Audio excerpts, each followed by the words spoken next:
Today we're out at Spring Mountain Motorsports Ranch. This is the Charleston P configuration, and I'm driving my student's 2021 Toyota GR Supra 3.0 automatic. And he was doing great. He's actually one of the strongest students I've ever had, which I later realized is because he's been doing a lot of sim racing over the last however many years.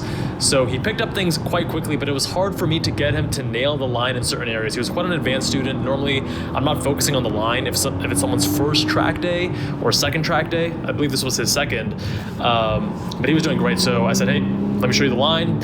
And he picked things up shockingly quickly. And for those who do frequent track days, I am a nationally accredited PCA instructor. I also instruct occasionally for Audi Club, Speed Ventures, and sometimes some other organizations. So maybe I'll see you out at some track days in Nevada or in California. Now, the Supra itself is a fantastic vehicle, very capable, but if you're starting off on track days, keep in mind that it has the shortest wheelbase out of the three GR sports cars, the GR Corolla, the GR86, and the GR Supra. The GR Supra is the shortest wheelbase. Now, what that means is that it's very willing to change directions, but that can sometimes bite you. It can sometimes be harder to control at the limit. It can be a little bit tail happy, a little bit snappy. I think the GR86 is actually the better option for beginners because you can approach the limits much more safely, much more progressively when it gives way and goes into oversteer.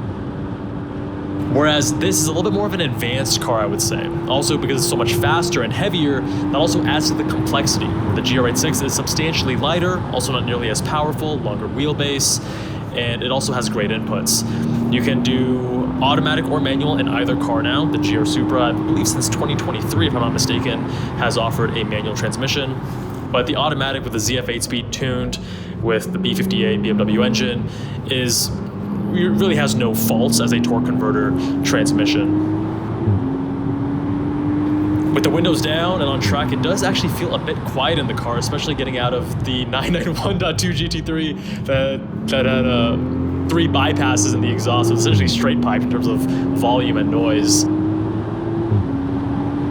Also, when I'm driving other people's cars, I'm never going quite as hard as with my own cars. If you want to see me go a lot harder on track, check out my GR86 videos. You'll see me riding the berms here, even into the blue area, with students' cars and other people's cars that I'm reviewing. I'm only ever touching the candy cane and only gently, never going for lap times, and also just easing into the car's limits because we don't ever want to risk having an incident, or some cars can even get damaged if you hit a berm hard enough, or you don't want to loosen suspension components, things like that.